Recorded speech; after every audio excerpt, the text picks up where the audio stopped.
love, love, until I feel the breath of the Spirit flowing in me. Hello, welcome to the Spirit of Life program. My name is Lucia Pace, and today my guest is Trudi Aiashi, a delightful woman who is proactive in the Right to Life movement and who is one of the chief coordinators for the 40 Days of Prayer and Fasting campaign. Trudi, Hello. Welcome to the program. Hello, Lucia. Lovely to be here. Thank you. Trudi, you do a lot for pro-life, but before we go into that, could you tell us a little bit about your background and how you evolved in this interest that you have? Well, it crept up on me, I guess.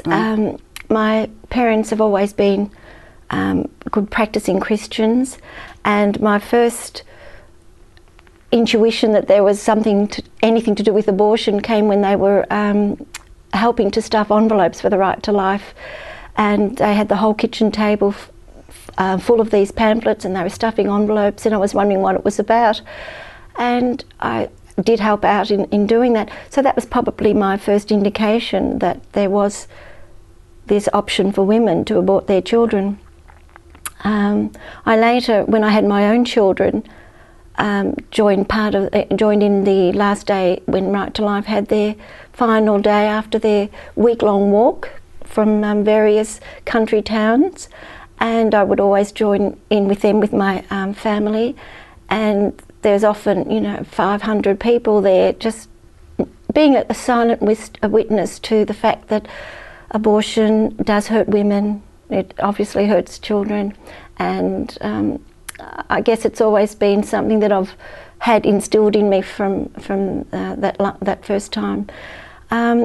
When my children were older, I had more time to devote to pro-life activities, so I started doing the Right to Life walk myself.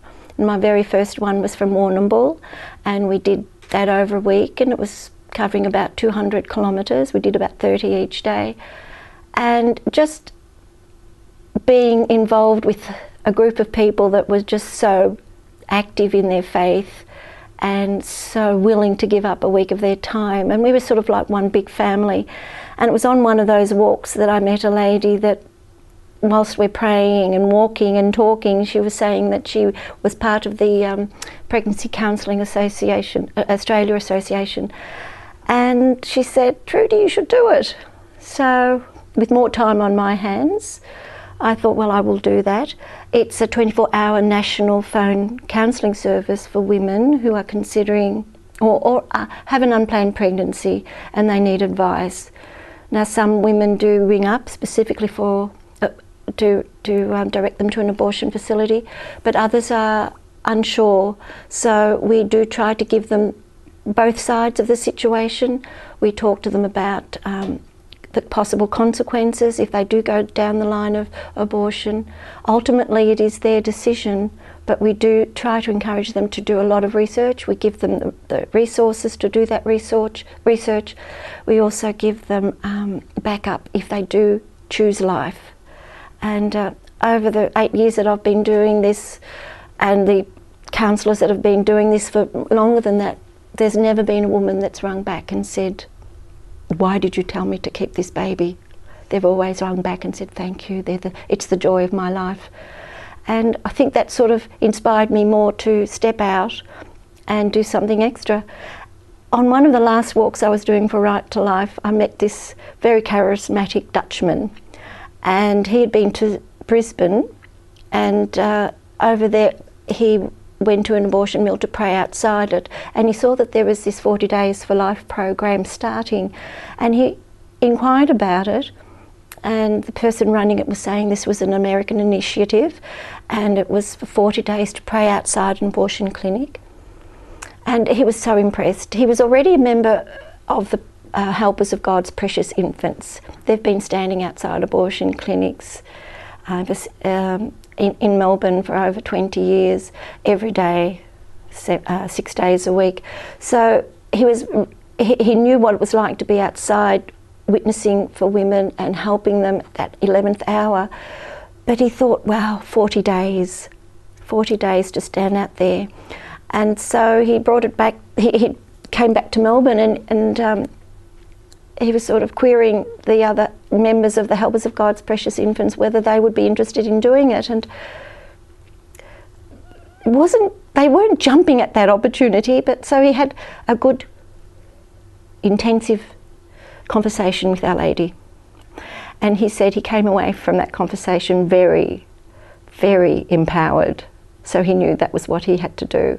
So I sort of joined forces with him, and since then we've been running this campaign now. This is our 7th in Melbourne, and we've dedicated this campaign to Our Lady of Guadalupe, patroness of the unborn, and since then we've already had 4 turnarounds that we know of, 3 of whom we are helping practically with finances or with accommodation. So it's been so rewarding. Wow. Could you tell us a little bit about why Our Lady of Guadalupe?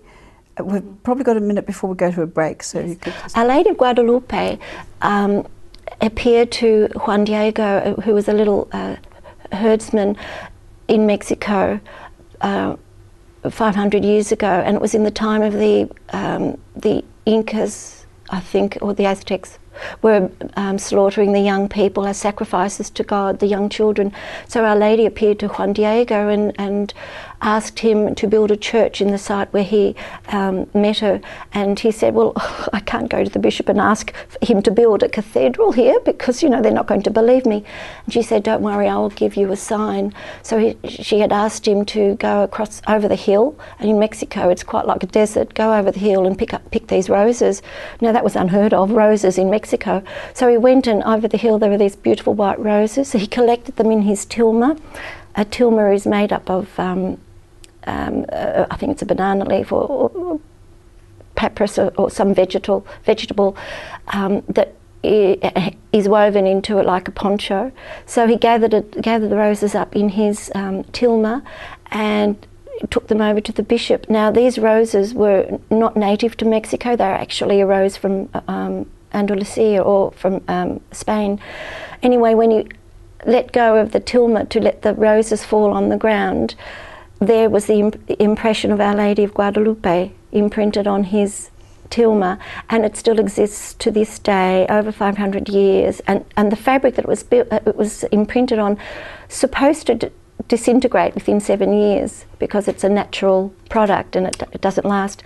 And the scientists have done so many tests on it and everything, and they cannot understand or explain why this image is still in such a pristine condition. Wow, thanks for enlightening us about that. We're just going to a break. Sure.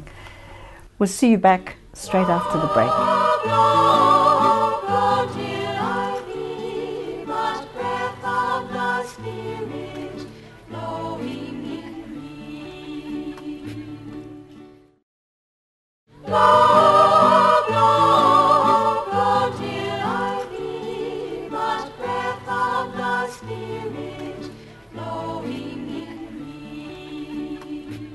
Welcome back. Today my guest is Trudi Aiashi, who is talking about the 40 days of prayer and fasting for pro-life. Trudi, now tell us, you're currently running a campaign prior to Easter. Yes. 40 days of fasting and prayer. Yes. What is that about? You did explain to us how it was initiated by this charismatic Dutchman earlier in the segment. Yes. But what is it really about, and what do you hope to gain from it? Well, very briefly, it began in America, in Texas, by a group of, I think they were also helpers of God's precious infants, or a faction of that, praying outside abortion clinics. And they were becoming very despondent because they weren't seeing the results, or perhaps in God's time they were saying, but they were just becoming a little bit despondent. So they got together, 4 of them, around a kitchen table, started praying and said, God, what do you want us to do? And then the idea of this 40 days came to them. 40 days is very relevant in the Bible. There's periods of time in the Bible where 40 days, like of rain in the time of Noah, 40 days of Jesus in the desert. So it became very relevant to them that, okay, let's do a 40 days of prayer and fasting. And they're doing it around the clock, 24 hours. So from 2004 it started, 2007 it went international, and as we speak now, Moscow is also running a program. UK, various cities in UK. There's 15 countries involved and 481 cities involved at this stage. And they're sort of feeding off each other because they see the success in one city. Another city will say, we can do that too. And it does require a lot of faith. I mean, we only started out with a handful when we first started in 2010, but we've now got over 400 people on our database who were willing to spend time outside the abortion clinic to pray and to fast. And we've at this stage had 4 turnarounds from the beginning of this campaign. And can you give us maybe an example of how the turnarounds happen? Of course. Without breaking any confidences? No, not at all. Because 40 days is from 7:30 in the morning and 7:30 at night, we've got a constant group of people praying, and we would love to have more people there. The more people that do come, the more of a witness it is, and hopefully the more prayers will then help these women going in. But it was our very first day. It was on Ash Wednesday, and if it wasn't 40 Days for Life, we wouldn't have been there at the time that this lady approached us. And she came to us and she asked us, are you the people that help pregnant women? And we said, yes, of course. And she explained the situation, that she was on a visa, she was on a working visa, and it finishes in a few months, in about 7 months. But she was concerned that with this pregnancy she would not be able to pay for medical medication, yes. Services. Services. So it turned out that 2 years ago her friend had also was going into that abortion clinic, and the helpers of God's Precious Infants were able to advise her and help her. So she continued with the pregnancy, had the baby, and returned home to India. Now this friend had rung her friend in India and said, oh, you know, what can I do? Like, we can't afford this baby, and what can we do? So her friend said, go to the clinic, you'll find some people there who will be willing to help you. And that was God's providence that we were there at that time. If it wasn't the start of 40 days, if she had have come the Tuesday, we wouldn't have been there, we wouldn't have been able to offer her help. 2 days later, we had a young girl come out of the abortion clinic very, very upset. She was very upset because they would not do an abortion. It's not a late-term abortion, and she was later than she expected. How do you mean it's not a late-term abortion? Can you tell us a little bit? At the abortion centre, a clinic in Wellington Parade, they only do first trimester abortions. First trimester up to 12 weeks. So she was not able to have an abortion done that day, and she was panicking because she did not want her mother to know that she was in that state. She was panicking. She preferred to have her baby aborted than to tell her mother. So thankfully she came out and we were there.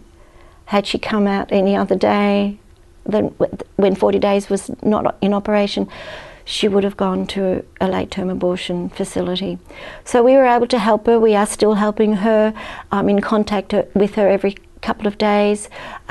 She's thankfully got herself, through the grace of God, a place to stay, and we're going to be maintaining that help right through and after the baby's born and for as long as she needs. So she becomes one of our children, one of our, a family member. Wow. And her concern about her parents, how did she handle that? How did she move through that? She hasn't told them yet. Okay, right. Speaking of that too, I was talking to a young woman this morning who was forced into an abortion by her mother, forced into the abortion, but 6 months later she had an atonement baby, and now 12 years later she's a single mum with a 12-year-old. Now I asked her, how's the relationship between your mother? And she said, not good. Abortion does destroy relationships. not just between a husband and wife or a girlfriend, boyfriend, but with the parent that forces the person to abort. So it is. It's a very hard thing. Terrible to forgive repercussions if someone yeah. forces you. Isn't it? Indeed. Trudy, we're going to a break Yes. now, another break.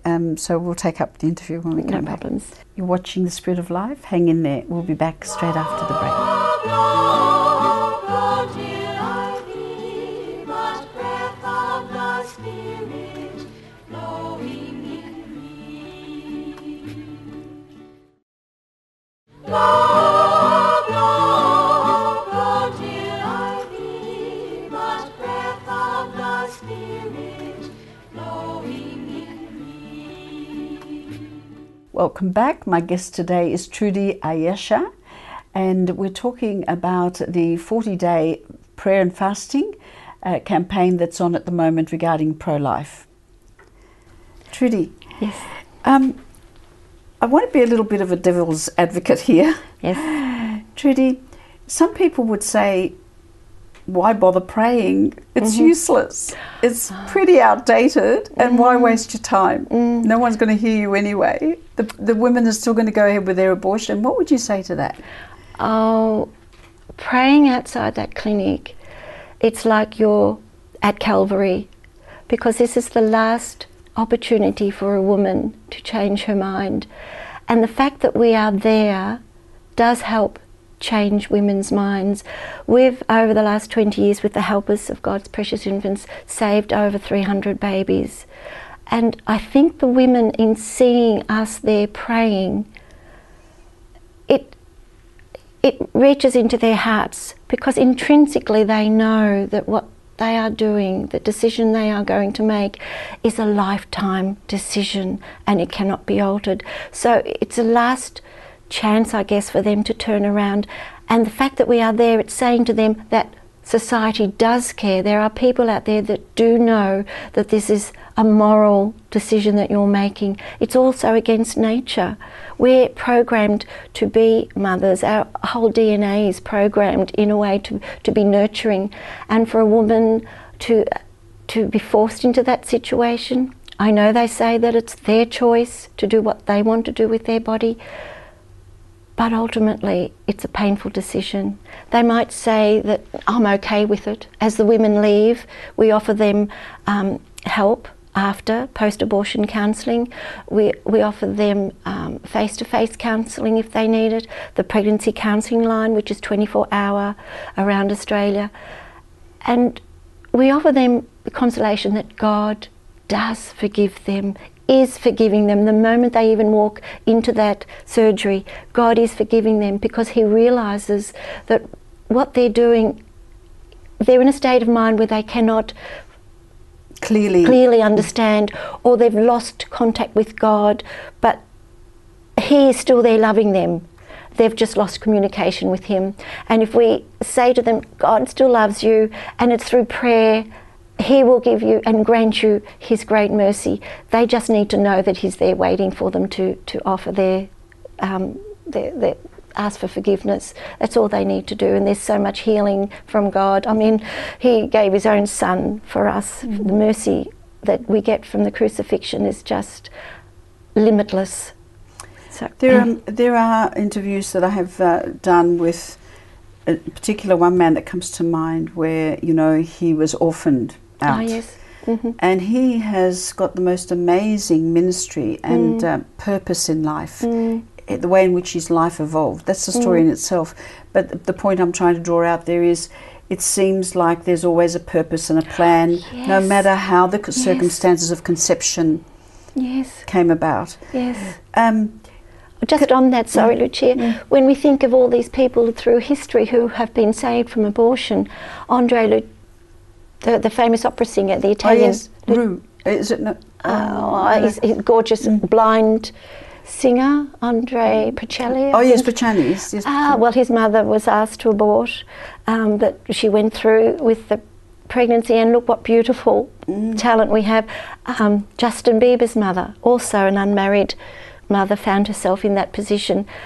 where would the young people be today without Justin Bieber? So there are just so many instances. Ludwig Beethoven, so many instances where people were saved from abortion. And an unplanned pregnancy is not the end of your life, it's a new direction. Indeed. And that baby can bring just so much pleasure. Even if that child is born to a family where there might be abuse, that child learns resilience. Its life is still valuable, and God has a plan for every single creature He breathes life into. So, if we're open to God's will, He'll look after us no matter what. Trudi, there are women out there that have got some very logical and intellectual, profound, they think, reasons why a woman has got a right to choose. It's her own body. Can you talk to us a little about that? What are your views on that? Well, what she does with her body, I guess it is her given right. God gave us a free will to do as we please, but He also gave us a body to respect and to cherish. And unfortunately, these women have lost that spirituality, I guess, that we get through fasting. We get that connection with God. We remove ourselves from the secular world for a space of time, for the 40 days, and we get back into contact with our spirituality and our soul.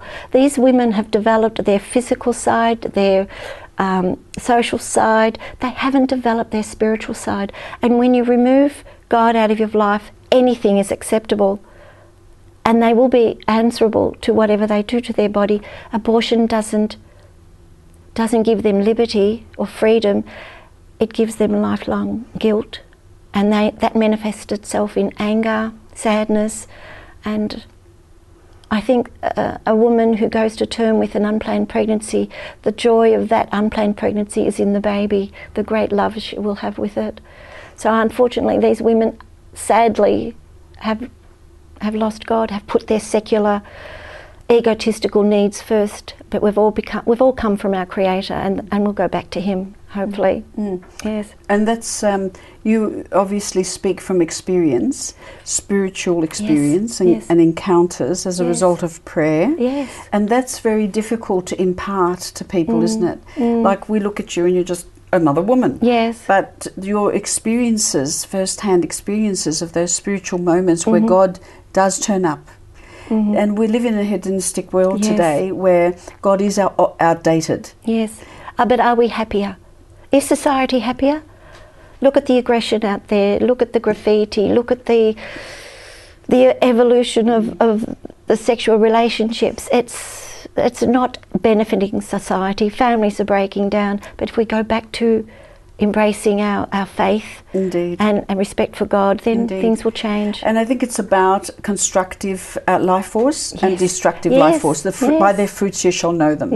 On that note, Trudi, we've come to the close of our program. Thank you very much for enlightening us. And anyone who wants to join our campaign, please go on to the website 40daysforlife.com/Melbourne. Thank you, Trudi. You've been watching the Spirit of Life program. We'll see you again next time. Same place, same time. Take care. Bring it to birth and blow where you will. Blow, blow, blow till I be but breath of the Spirit.